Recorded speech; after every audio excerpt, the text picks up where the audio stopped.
Oi, gente. Vamos então para mais uma aula do nosso curso de licenciatura em Química da Universidade Federal do Rio Grande do Norte, a disciplina de instrumentação para o ensino de Química. Na aula 8, na aula 7, na verdade, a gente começou a a discutir um pouco sobre a questão dos problemas. E na aula 8, a gente vai, intitulada Ensinar a Trabalhar com Problemas, para que e como, a gente vai aprofundar um pouco mais esse assunto. Então, nós vamos discutir nessa aula a natureza dos procedimentos e a sua classificação, as características para diferenciar exercícios de problemas e sugestões para propor problemas e alguns critérios para a gente poder transformar exercícios em problemas. Essa proposta de ensino, essa abordagem, ela é focada na questão dos procedimentos, né? E sendo assim, por isso que a gente precisa ver qual é a natureza desses procedimentos e como é que a gente vai classificá-los. O outro ponto é que existem muitas vezes um entendimento, né, quando a gente propõe uma determinada questão, uma situação para um aluno, a gente chama aquela situação de problema e nem sempre é. Então, há a importância da gente poder ver quais são as características para a gente poder diferenciar um do outro, né? E ao mesmo tempo, para o professor, quando o professor for tentar, o professor ou a professora tentarem, quiserem trabalhar com essa proposta na sala de aula, tem algumas características, e aí a gente vai trazer também nessa aula algumas sugestões dessas características. E ao mesmo tempo, se quiser transformar-se num livro didático ou algum outro material, tiver um determinado exercício, e eu quiser abordar ele, transformar ele em problema, tem alguns critérios para a gente poder fazer isso. Então, em linhas gerais, os objetivos dessa aula serão diferenciar exercício, né, que a gente chama de problema falso, de um problema verdadeiro, isso é dentro de um referencial teórico, tá? Tem vários referenciais teóricos. Criar situações problema a partir de exercícios dos livros didáticos para o ensino de química e conhecer alguns critérios para a gente propor problemas para os estudantes. Então, primeiro a gente vai discutir um pouco a questão da natureza dos procedimentos, né? E aí, por que a gente vai propor problemas na sala de aula, o que defende, né? Uma das justificativas para defender essa abordagem de ensino, né? Um dos pontos que é defendido, que é utilizado, né, para isso, é o uso da criatividade do estudante, você desenvolver a criatividade do estudante. E para isso, para resolver, né, para solucionar uma determinada situação, requer do aluno o domínio de uma série de técnicas, né? Por exemplo, ele vai ter que isolar determinadas variáveis, ele vai ter que medir determinados aspectos, né? Ele vai ter que comparar, ele vai ter que calcular. Então, assim, essas técnicas, esses procedimentos estão ali envolvidos também, né? Isso significa dizer, né, quer dizer que a gente não faça isso na escola, né, na sala de aula, a gente já faz isso. Mas dentro dessa abordagem, dentro dessa perspectiva, a proposta é ter um tratamento didático destes procedimentos. Então, como é que a gente vai dar esse tratamento é o que está dando foco dessa estratégia de ensino. E aí eu acho que um ponto principal aí ficou um pouco desconfigurado, eu acho que na hora que eu passei pro slide aqui do StreamYard, ele mexeu a configuração. Mas um ponto importante é a gente ver que há uma diferença entre dois tipos de conhecimento. Um é o conhecimento declarativo, né? Quer dizer, o que o aluno sabe dizer, né? Qual é a parte conceitual, que ele declara sobre um determinado tema, e um outro é o conhecimento procedimental, né? Aquilo que o estudante sabe fazer. Então, a gente deve também ensinar ele a como fazer determinadas coisas. Eu vou tirar minha imagem daqui para poder ser mais fácil da gente ver toda a lâmina. Então, esse conhecimento, como a gente está falando, ele pode ser classificado entre declarativo, aquele que o aluno sabe dizer, e o procedimental, aquilo que o aluno sabe fazer. Então, quais são as características, né, do declarativo e o do procedimental? No declarativo, um ponto importante é o estudante saber o que é um determinado conceito, uma determinada situação. É fácil do aluno verbalizar aquele conceito. Ele conhece tudo ou nada de um determinado tema, um determinado assunto, um determinado conceito. E esse conceito, essa definição, ele pode ser aprendido por uma forma repetitiva, né, e é, de certa forma, controlado. No caso do conhecimento procedimental, ele implica no aluno saber como, né, ao mesmo tempo é difícil dele verbalizar como é que ele executa, porque ele pode ter mais de um caminho, né. Ele conhece em parte como executar, né, ele é adquirido também na prática, né, e é automático, porque depois que você faz muitas vezes, você, consegue, efetivamente automatizá-lo. Ah, e aí, que tipo de conteúdo procedimental é possível de ser ensinado, né? A gente vai dar alguns exemplos, né, já que a gente está falando desse tratamento didático dos procedimentos, né, dos conteúdos procedimentais. Então, um exemplo, né, é a aquisição da informação, né? Então, o aluno pode adquirir, né, essa informação por meio da observação, a partir do momento que ele vai selecionar uma informação, ou quando ele vai buscar essa informação em livros, na internet, quando ele memoriza essa informação, né. Um outro tipo de procedimento, de conteúdo procedimental, seria a interpretação dessa informação, né. Ele vai decodificar, ou ele vai traduzir a informação que está presente ali na situação. Ele pode usar modelos para interpretar essas situações, né, por exemplo, uma reação química. Ele vai analisar, seria um outro conteúdo procedimental, a análise da informação e a realização de inferências, quer dizer, eu vou analisar e comparar a informação com outra situação, eu vou usar determinadas estratégias de raciocínio para poder analisar essa informação, né, para fazer essa inferência de como eu vou utilizar aquela informação para resolver, para solucionar o problema. E também está envolvido uma atividade de investigação ali nessa análise da informação. Um outro conteúdo procedimental, desculpa, é a compreensão e organização conceitual da informação. Quer dizer, eu preciso compreender esse discurso, seja ele aquele que está dentro de um texto, aquele que está escrito, né, ou então aquele que é apresentado por uma outra pessoa oralmente. Eh, um outro aspecto também que está envolvido aí é o estabelecimento de relações conceituais, isso é muito importante. E ao mesmo tempo, é como é que eu vou organizar esses conceitos para solucionar essa determinada situação. Um outro conteúdo procedimental é quando eu vou comunicar, né? Eu vejo desde o início, quando eu vou adquirir essa informação a partir de como eu vou buscá-la, né? Como é que eu vou esse meu primeiro contato, e depois de todo esse processo, como é que eu vou comunicar essa informação. Então, eu posso comunicá-la oralmente, eu posso fazer uma expressão escrita, quer dizer, eu posso descrever aquilo dali, ou outras formas de expressão, isso vai depender muito da situação, né.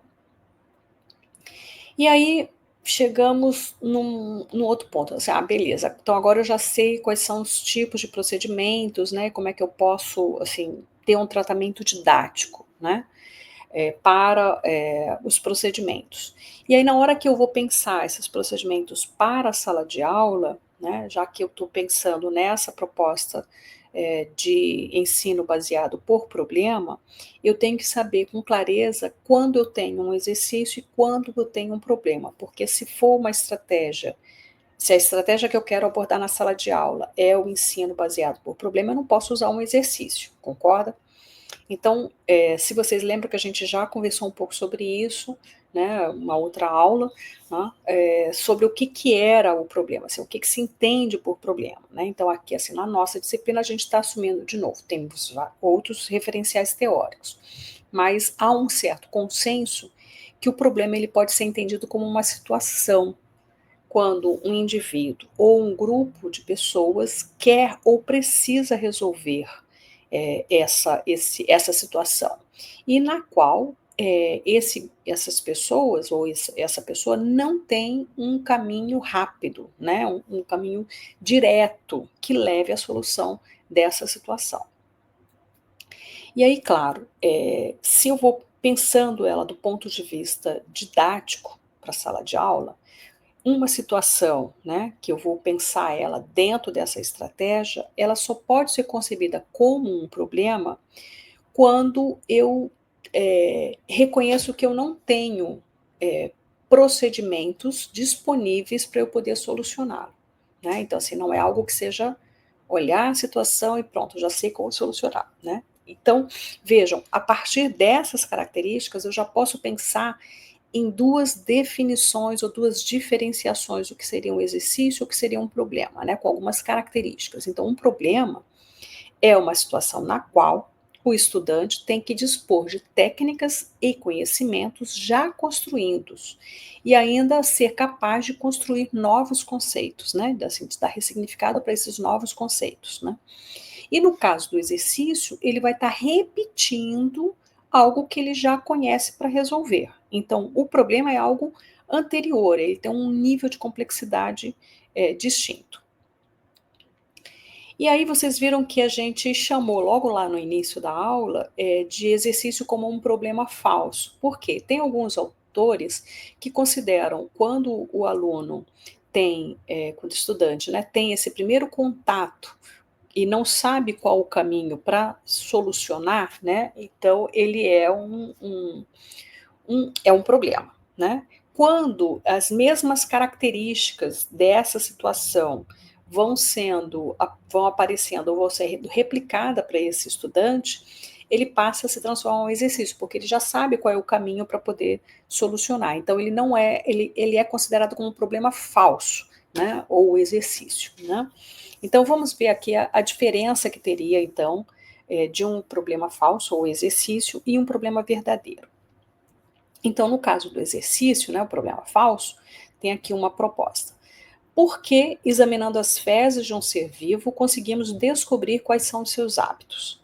Bom, quais são as características desse problema falso, desse exercício? Primeiro, porque tem uma resposta, né? Eu vou verificar, por exemplo, que esse ser vivo ele é um herbívoro, né? Porque nas fezes eu vou ver eh, resíduos desse alimento que ele fez, que ele teve, né? Se ele come só folha, então tem determinadas cores, determinada textura, etc. Então existe só uma resposta, né? Então essa situação, né? Essa pergunta que está sendo feita para o aluno, ela é resolvida, ela não é solucionada, né? E ela é extremamente objetiva, né? Ela exige uma resposta correta, né? E a gente vai utilizar determinadas técnicas para poder chegar nessa solução, quer dizer, eu vou examinar as cores, texturas, né, etc e tal, cheiro, coisas assim, né. Quando eu tenho um problema verdadeiro, eh, ele pode ser transformado, veja, a mesma ideia aí, né, com relação às fezes do ser vivo, né, com relação aos hábitos desse ser vivo, né. Aí, quando eu transformo ele em problema verdadeiro, como é que eu posso fazer? Você consegue imaginar outras maneiras para descobrir os hábitos alimentares desse misterioso ser vivo? Porque aqui eu estou dando que um caminho para resolver são as fezes, né, examinando as fezes. Mas aqui nessa segunda exemplo, né, que é um problema verdadeiro, eu estou descartando essa possibilidade. Então eu quero ver outras maneiras, né. Então existe e aí fica aberto, porque, eu estou pedindo outras maneiras, então existe uma resolução, né. O estudante ele vai enfrentar essa situação, né, é mais subjetivo, porque vai depender do caminho que ele vai utilizar, né. Então não existe uma única resposta correta, existem respostas que são mais possíveis de atender à solução dessa situação, né. E exige o uso de estratégias para a resolução desses problemas. Então vejam, eu estou trazendo aqui um exemplo, né, dessas 2 situações aqui, 2 enunciados. E aí a gente pergunta se é problema ou se é exercício, agora que a gente acabou de ver as características. Vamos ver o primeiro enunciado. Que massa de óleo de soda cáustica, uma base, hidróxido de sódio, deve-se comprar para preparar 10 quilos de sabão? Veja, eu não estou dizendo a quantidade, né, eu só estou dizendo qual é um dos meus eu tô dizendo quais são os meus reagentes e estou dizendo qual é a quantidade, né, do meu produto final que eu quero, que é o sabão. eu vou manter a mesma ideia, isso aí é uma reação química, né, vou manter a mesma ideia no segundo enunciado. O enunciado segundo diz: a reação química de produção de sabão é, veja, é a mesma ideia do anterior, produção de sabão. Né? Então, eu tenho hidróxido de sódio, o óleo, né, que é um ácido, eu vou formar sal, que é o meu sabão, mais água. E aí eu continuo nessa minha segunda pergunta, né?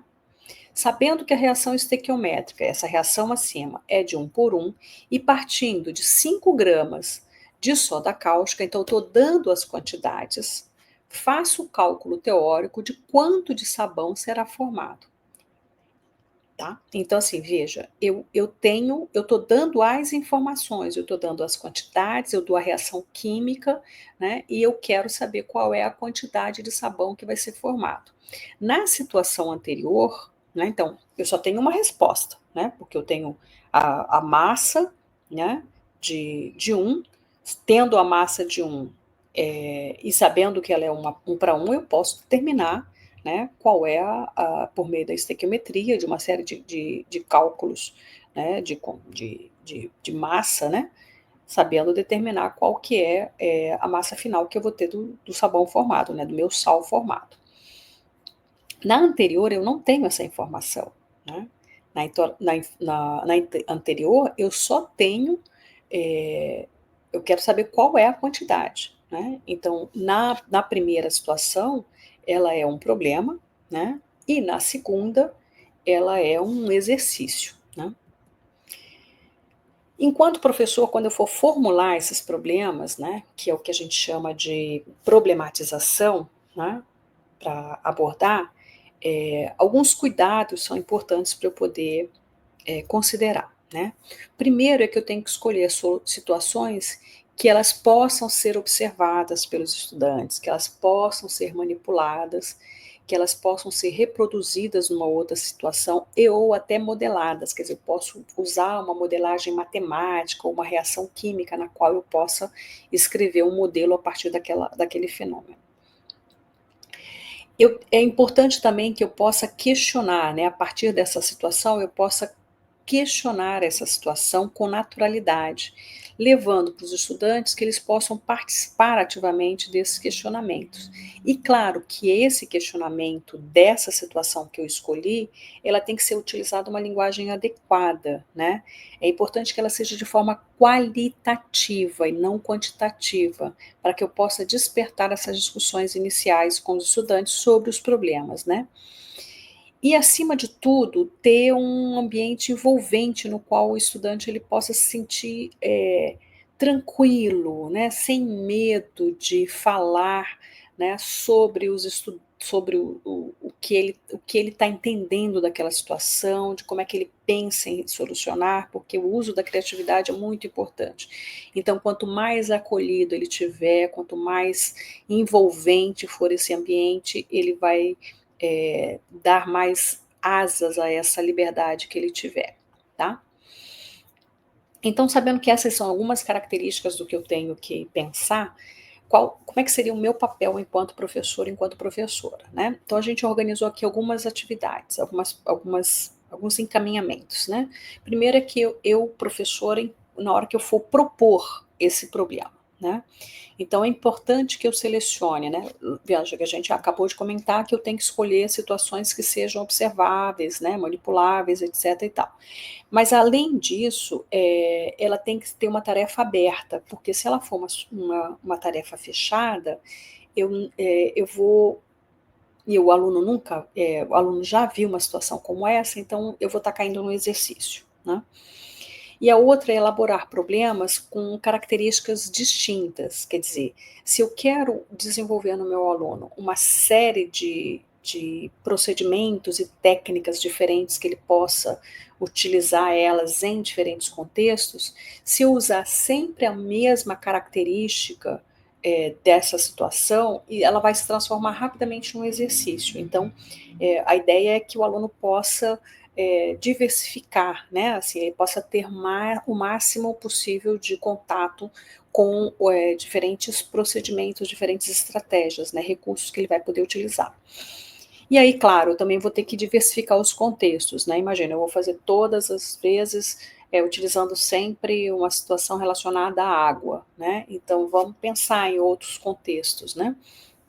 E aí esses cenários, né, que a gente está chamando de contexto, né, é um cenário que seja do cotidiano do aluno, para que ele possa se envolver cada vez mais, né. E um ponto muito importante é eu adequar, né, os objetivos que eu quero naquela tarefa com o problema, quer dizer, as perguntas, as informações envolvidas, elas vão ter que ser adequadas, tá. Se eu for nessa proposição de problema, né, pensar em atividades que sejam práticas, sei lá, uma experimentação, ou uma visita, alguma coisa assim, é importante que eu evite o caráter ilustrativo dessa atividade ou demonstrativo, mas sim que a partir dele, eu possa efetivamente trazer um determinado problema para esse aluno. Quando for na solução do problema, né, durante, isso aqui é a preparação, né, a proposição, eu enquanto professor, quando eu estou selecionando, preparando essas minhas atividades para abordagem. Depois, quando ela está ocorrendo, propriamente dito, durante essa solução junto com os meus alunos. É importante que a todo momento eu fique incentivando o aluno na tomada de decisão. Quer dizer, ele tem que refletir cada etapa do processo. "Ah, eu vou fazer tal coisa, mas será que realmente é isso?". Então, assim, você enquanto docente, é importante que você fique incentivando essa reflexão e a tomada de decisão pelo aluno, né. É também relevante que a gente possa promover um trabalho colaborativo, quer dizer, que o aluno possa discutir pontos de vistas diferentes para aquela situação, para solucionar aquela eu vou tomar tal decisão, né, mas, não, eu acho que essa decisão, entra em contraponto com o outro, né, então assim, na hora que eu estou fazendo esse trabalho colaborativo, né, cooperativo entre os alunos, eles podem discutir e debater esses pontos de vistas e buscar propostas de solução coletiva para um problema.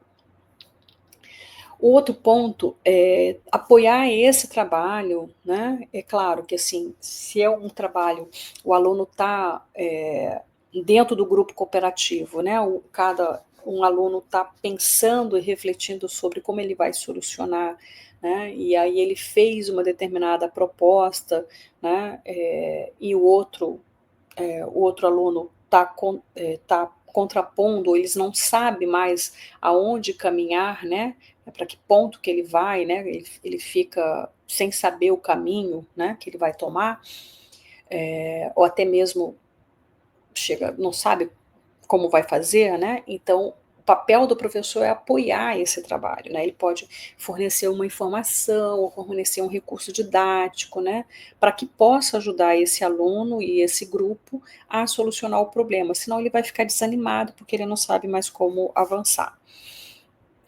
E aí, no processo após essa realização, né, então veja, a gente tem o antes, o durante e o depois, né. Então na avaliação do processo, né, desse processo de ensino-aprendizagem, o professor ele pode, chamar a atenção, né, ou ficar mais atento não na f no em na solução do problema, né, que o grupo X, Y ou Z conseguiu solucionar o problema, mas sim no processo, os processos que eles levaram para solucionar, aquela situação, né. Também é importante nesse processo de avaliação, você enquanto docente, valorizar esse planejamento, quer dizer, esse raciocínio estratégico prévio antes de executar a ação, né.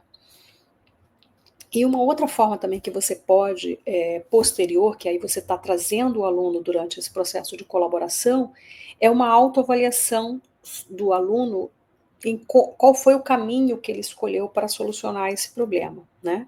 E aí se eu quiser pensar ainda, né, em mais outra atividade de avaliação, é apresentar todas as soluções para o grande grupo, e aí os estudantes avaliarem, né, a profundidade dessas soluções que foram apresentadas, né. Até se quiser fazer uma discussão, né, uma enquete, né, das diferentes soluções apresentadas, quais são as mais viáveis ou as possíveis, etc. Então você traz algo mais colaborativo ainda de toda a turma. E aí, claro, assim, eu posso pegar um exercício e transformar em problema verdadeiro, porque eu vou ter que ficar pensando nisso sempre. Eu posso pegar no livro didático, os nossos manuais, etc. Eu posso transformar esse exercício em um problema.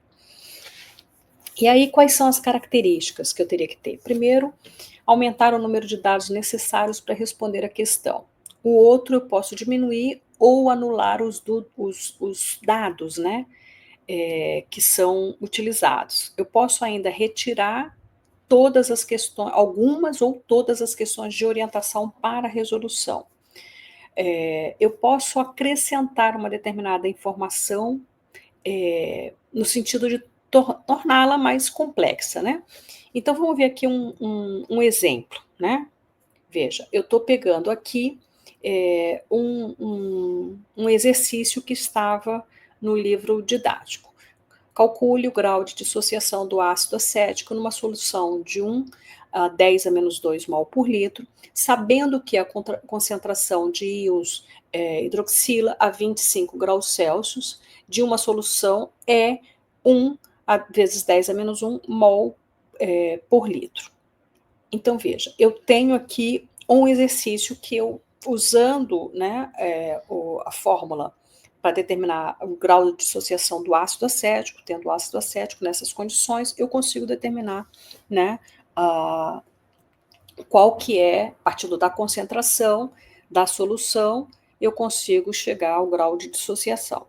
Então, vamos ver se eu aumento o número de dados, que seria uma proposta. Então, se eu aumentar o número de dados, veja, calcule o grau de dissociação de 1 litro de uma solução de ácido acético numa solução de tal concentração, sabendo que a concentração de íons dessa solução é tal. Então, eu estou acrescentando uma informação a mais. Vamos dizer que eu diminua o número de dados, né?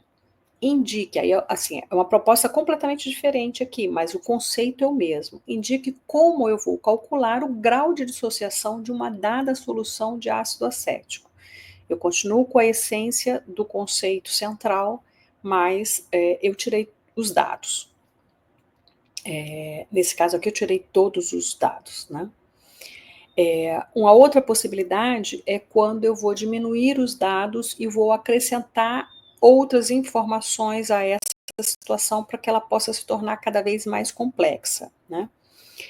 Veja que, o grau de dissociação é um parâmetro que permite explicar que 2 ácidos, por exemplo, o ácido acético e o ácido sulfúrico, com concentrações iguais, podem ter pH diferentes. Indique como calcularia o grau de dissociação de 2 ácidos e compare-os. Veja que aqui nesse último, eu estou exigindo do meu aluno muito mais conhecimento procedimental, relacionando ao conhecimento declarativo e conceitual para poder resolver. Se eu for olhar num nível decrescente, né, essa minha primeira situação aqui, ela traz um menor grau de complexidade, então ela vai aumentando o grau de complexidade conforme vai ampliando essas variáveis aqui que a gente está propondo. Bom, gente, então é isso, né, que eu teria a falar com vocês hoje, né? Eu espero que vocês possam ter aproveitado e a gente se vê na próxima aula, tá? Um grande abraço.